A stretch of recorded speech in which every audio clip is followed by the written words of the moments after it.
नमस्कार दोस्तों, स्वागत है आपका अपने YouTube चैनल सिविल एजुकेशन में। और यहाँ देख सकते हैं दोस्तों कि आपको कैसे डिजाइन बताई जा रही थी कि आप जब बीम का करने जाते हैं तो आपको कैसे डिजाइन कैलकुलेशंस कंसीडर करने पड़ते हैं, कैसे आप कैलकुलेट करते हैं। स्लैब का इजी था दोस्तों कि आप पर मीटर स्क्वायर की वैल्यू पे निकाल लेते थे, और लेकिन जब बीम की कंडीशन आती है तो बीम की कंडीशन में कैसे नॉर्म्स रखने हैं, क्या रखना है, ये इस चैनल पे आपको प्रोवाइड करवाया जा रहा है दोस्तों वीडियो के माध्यम से, जो कि आप बिल्कुल सीख सकते हैं। जब भी आप साइट पे जाएंगे तो आपको ड्राइंग मिलने के बाद ये जरूर करना पड़ता है कि आप डिजाइन करते हैं, या कभी कभी तो मैंने ऐसा भी देखा है दोस्तों कि क्लाइंट रिटर्न में डिजाइन कैलकुलेशंस की डिमांड करते हैं और विद लेटर हमें प्रोवाइड भी करना पड़ता है। एज अ कॉन्ट्रैक्टर कहिए या फिर एज अ आप एजेंसी कह सकते हैं, उनको देना पड़ता है और देने के बाद ही अप्रूवल होता है, फिर उसके हिसाब से आपको स्टेजिंग करनी पड़ती है। और आज का वीडियो जो होने वाला है दोस्तों, ये बहुत ही स्पेशल होने वाला है, क्योंकि इसमें जो लोड कैलकुलेशन है ये आपको कहीं किताब में जल्दी नहीं मिलती है,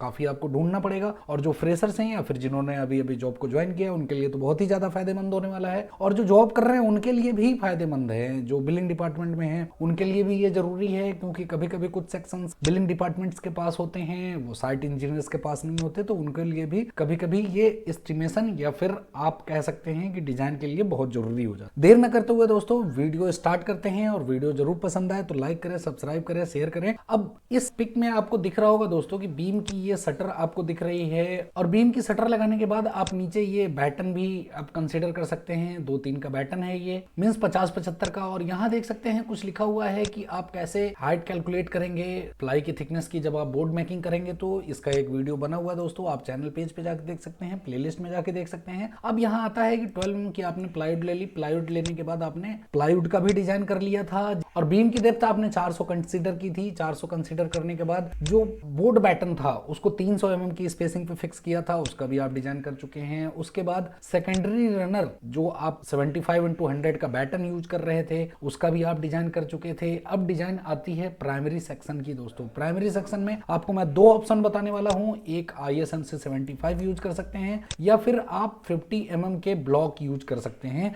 जो कि ISM भी 3 mm के माइल्ड स्टील की थिकनेस की बने होते हैं। अब यहाँ प्राइमरी मेंबर पे क्यों जरूरी है, अब देखा दोस्तों कि जैसे आपने लोड केवल प्लाई पे आता है, प्लाई से बैटन पे होते हुए सेकेंडरी रनर पे आता है, फिर उससे प्राइमरी रनर पे लोड डिस्ट्रीब्यूशन होते हुए स्टेजिंग के थ्रू ग्राउंड पे पहुंचता है। अब जो प्राइमरी रनर का आपका लोड कैलकुलेशन होगा ये बिल्कुल डिफरेंट होगा दोस्तों, क्योंकि 400 की बीम थी आपके पास। अब लोड कैलकुलेशन से पहले आपको मैं थोड़ा सा बताना चाहूंगा जो नए हैं उनके लिए कि क्या कंसिडरेशन की ली जा रही है। यील्ड स्ट्रेस ऑफ स्टील जो है 2500 kg पर सेंटीमीटर स्क्वायर है, ये सबको पता है दोस्तों। Allowable stress in bending of steel 0.66 FY लिया जाता है, मींस 0.66 को 2500 से मल्टीप्लाई करेंगे तो आपके पास 1650 kg पर सेंटीमीटर स्क्वायर आएगा। ये कोड कहां देता है दोस्तों, 6.2.1 of IS 800 1984। Same allowable stress in tension of steel 0.6 FY होता है। 1500 kg पर सेंटीमीटर स्क्वायर आप टेंशन के लिए यूज करेंगे, लेकिन आपको यहाँ पे बेंडिंग यूज करना है दोस्तों, शियर यूज करना है, डिफ्लेक्शन यूज करना है, क्योंकि चेकिंग में मैं आपको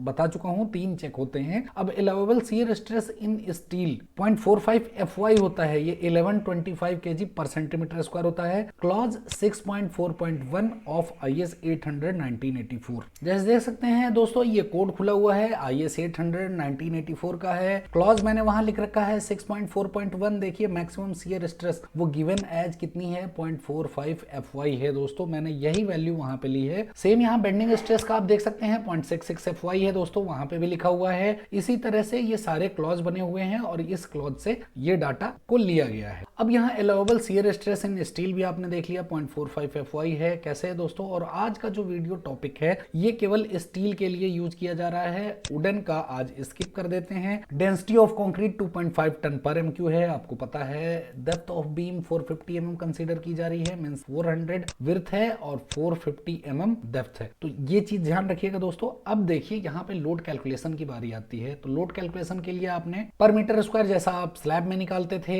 उस हिसाब से यहाँ पे नहीं कंसीडर करना है दोस्तों। अब 450 mm की डेप्थ थी आपके पास, तो 1 मीटर की लेंथ में 450 mm की जो डेप्थ है बीम की, उससे मल्टीप्लाई आप यदि करेंगे कंक्रीट की डेंसिटी से तो वैल्यू आपके पास 1.125 टन पर मीटर स्क्वायर आती है। मींस जो आपका बॉटम जो सॉफिट है उस पे लोड इतना आ रहा है और 0.3 आपने ऐड किया लाइव लोड के लिए, फिर उसके बाद ऐड करने के बाद टोटल में 1.2 का सेफ्टी फैक्टर लगाया जो कि 1.71 टन पर मीटर स्क्वायर आता है। अब ये लोड की कैलकुलेशन भी आप सीख गए दोस्तों। स्लैब से यहाँ अलग है क्योंकि स्लैब में बिल्कुल होता क्या था कि आप डायरेक्टली स्क्वायर मीटर का इंटू कर देते थे। अब यहाँ पे आती है कि लोड इंटेंसिटी ऑन प्लाई आपने निकाल लिया कि 1.71 जो वैल्यू थी वो यहाँ पर रखी हुई है पर मीटर में, लेकिन अब load intensity of channel means जो आप प्राइमरी रनर ISMC 75 का यूज कर रहे हैं उस पे लोड 0.342 टन पर मीटर आएगा दोस्तों। क्यों आएगा, यहाँ देख सकते हैं फॉर्मूला लिखा हुआ है total load into 400 divided by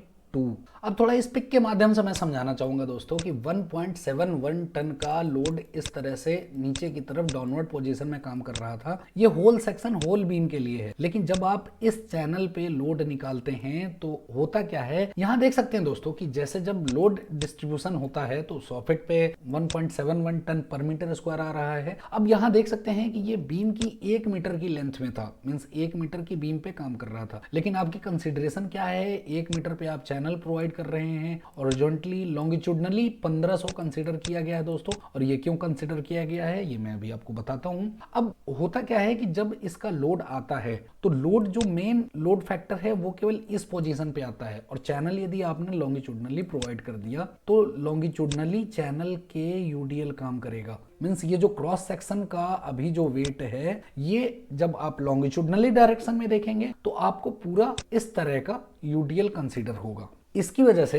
slab में आप क्या करते थे कि जब पूरी विड्थ में रहती थी तो लोड में कोई डेप्थ या फिर विड्थ का आप मल्टीप्लाई नहीं करते थे। क्यों नहीं करते थे कि आपने जो चैनल प्रोवाइड किया है ये उसके भी बाहर ऑफसेट जाता था, इसलिए यहाँ पे बीम यदि सपोज 2 मीटर विड्थ की होती तब आपको ये कैलकुलेशन करने की जरूरत नहीं पड़ती, लेकिन यहाँ पे 400 की विड्थ है इसलिए विड्थ से मल्टीप्लाई करना पड़ेगा। इसलिए लिखेंगे वैल्यू 1.71 इंटू 0.4 और डिवाइडेड बाई 2 इसलिए है दोस्तों कि ये जो टोटल लोड आएगा ये लोड 2 चैनल के द्वारा बियर कर रहा है, एक चैनल ये है और एक चैनल ये है, इसलिए 2 से डिवाइड किया गया क्योंकि आप एक चैनल का वैल्यू निकाल रहे हैं। अब यदि पिक के माध्यम से मैं आपको समझाना चाहूं दोस्तों तो देख सकते हैं कि ये सॉफिट आपने तैयार की, सॉफिट के नीचे आपने बैटन लगाया बोर्ड मेकिंग के लिए, फिर उसके नीचे सेकेंडरी रनर थी। अब सेकेंडरी रनर के नीचे देखिए सेकेंडरी रनर का सपोर्ट इस प्राइमरी रनर पे है, आप कहीं भी प्राइमरी रनर बिना दिए सेकेंडरी रनर को सेट नहीं कर सकते हैं। तो जब इस पे लोड आएगा तो क्या होगा दोस्तों कि अभी तक तो आप 1 मीटर की स्पेसिंग पे निकाल रहे थे क्योंकि आपका क्रॉस सेक्शनली सेकेंडरी रनर की स्पेसिंग डल रही थी, लेकिन यहाँ पे जब लॉन्गिट्यूडनली आ जाती है तब बीम के विड्थ का मल्टीप्लिकेशन उसके लोड में करना पड़ता है, क्योंकि ये आपका क्रॉस सेक्शनली मींस इतने ही एरिया का जो लोड आएगा वही आपका प्राइमरी चैनल बियर करेगा। अब आप कहेंगे कि आपने तो उस समय बताया था कि केवल डेप्थ का ही मल्टीप्लाई करना है। ये हमेशा आप ध्यान रखिएगा कि जब प्लाई के क्रॉस सेक्शनली डायरेक्शन में यदि आपका कोई सेकेंडरी रनर लेइंग हो रहा है तो बीम की कंडीशन में आपको केवल डेप्थ का मल्टीप्लाई करना है, क्योंकि पर मीटर में आप वेट निकालते हैं उसका। यदि 3D इमेज में बनाओ तो इस तरह का बनेगा दोस्तों। और जब आप प्राइमरी रनर का कैलकुलेट करते हैं तो प्राइमरी रनर का कैलकुलेट करने के लिए आपको उसके विड्थ से मल्टीप्लाई करना पड़ता है। क्यों? क्योंकि प्राइमरी रनर केवल इस पोजीशन का लोड बियर करता है क्योंकि लॉन्गिट्यूडनली डायरेक्शन में दे। इस तरह से जो लोड की वैल्यू आती है 0.342 टन पर मीटर आती है दोस्तों। अब यहाँ ऑप्शन 1 जो मैं ऑप्शन 2 आपको बता रहा था कि ISMC 75 यूज करेंगे, फिर हॉलो ब्लॉक भी यूज करेंगे जो कि 3 mm के माइल्ड स्टील से बना होगा। अब यहाँ देख सकते हैं कि ISMC के लिए यहाँ कंसिडर की गई है जो ZSXX है, मींस जो सेक्शन मॉडुलस है 20.3 सेंटीमीटर क्यूब होता है दोस्तों। अब ये आप पूछेंगे कहां से होता है, तो मैंने एक DSMS जैसे आपने पढ़ा होगा तो स्टील की प्रॉपर्टीज मिलती थी, उसमें से ISMC 75 की यहाँ से प्रॉपर्टी मैंने पुट की है वैल्यू, ये कोड के माध्यम से है दोस्तों।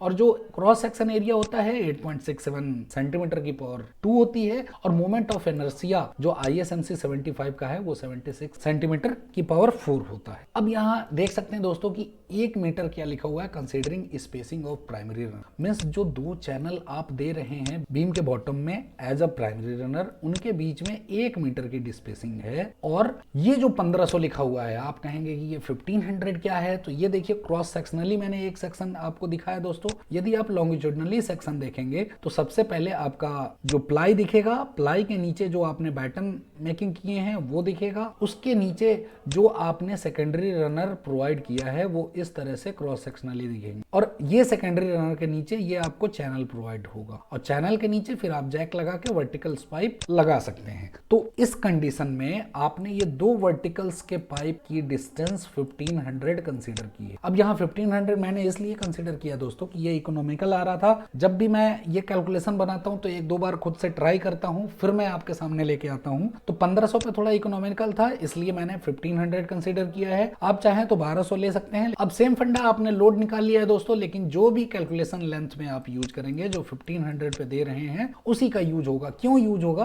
कि जब आप प्राइमरी रनर लॉन्गिट्यूडनली लेइंग करते हैं तो जो यूडीएल आएगा उसी के स्पैन के बीच में आएगा, और दो आपने यदि पाइप दे रखे हैं, मींस जो सपोर्टिंग पाइप्स हैं, उनके बीच में 1500 का डेप्थ है, इसलिए जो भी इसमें डिफ्लेक्शन आएगा वो 1500 की लेंथ में ही आएगा, या फिर जो बेंडिंग होगी वो 1500 के लेंथ में आएगी। इस तरह से आप देख सकते हैं यहाँ पे कि considering span of primary runner ISMC 75 for U jack, L means जो अभी 1500 mm मैं आपको बता रहा था, और यहाँ पे देख सकते हैं कि maximum bending moment for simply supported beam with UDL WL² 8 होता है, ये सबको पता है दोस्तों। फिर यहाँ बेंडिंग मोमेंट आप निकालेंगे तो 0.096 टन मीटर आता है, मींस जो लोड आपका आया था, लोड में आपने क्या किया, इस वैल्यू से स्क्वायर करके डिवाइड 8 कर दिया और मीटर में कैलकुलेट कर लिया। अब इस वैल्यू को जब आप बेंडिंग स्ट्रेस निकालेंगे तो F = to माई का आपने फॉर्मूला पढ़ा होगा दोस्तों, SOM में मींस स्ट्रेंथ ऑफ मटेरियल में या फिर सॉलिड मैकेनिक्स में, तो वहां से ये वैल्यू पुट की गई है फॉर्मूले की, और कैलकुलेट करने के बाद 473.83 kg पर सेंटीमीटर स्क्वायर आता है। अब 473.83 kg पर सेंटीमीटर स्क्वायर मींस जब आप 1500 की स्पेसिंग देते हैं, तो 1500 की स्पेसिंग में देने के बाद जो चैनल आपने प्रोवाइड किया है उसमें बेंडिंग रेजिस्टेंस कितना आ रहा है, इसकी वैल्यू है 473.83। कैसे कैलकुलेट हुई है, लोड को कैलकुलेट किया, बेंडिंग मोमेंट निकाला WL² 8 से, फिर मॉडुलस ऑफ सेक्शन जो 20.3 उससे डिवाइड कर दिया गया। डिवाइड करने के बाद आपके पास ये वैल्यू आ गई। अब देखिए जो allowable bending stress in steel है वो आपका 1650 kg पर सेंटीमीटर स्क्वायर। अब देखिए जो डिजाइन कैलकुलेटेड वैल्यू है वो कम है जो आपके पास अलाउएबल है, इसलिए आप कह सकते हैं hence provide ISMC 75 as primary runner at 1 metre centre to centre या फिर 1000 mm centre to centre on U jack longitudinal at 1500 mm centre wise centre. तो ये चीजें जैसे आपने 1 मीटर तो कंसिडर किया कि वर्टिकल प्रॉप के बीच में है, लेकिन जब आप लॉन्गिट्यूडनली जाते हैं तो आपने 1500 जो कंसिडर किया है वो सेफ है। आज के वीडियो में दोस्तों केवल बेंडिंग मोमेंट और जो बाकी दो चेकिंग है वो भी मैं बताऊंगा आपको, और ऑप्शन 2 के साथ भी नेक्स्ट वीडियो लेके आऊंगा। तो इस वीडियो में इतना ही, अब मुझे बता दीजिए। आपका बहुत बहुत धन्यवाद इस वीडियो में बने रहने के लिए।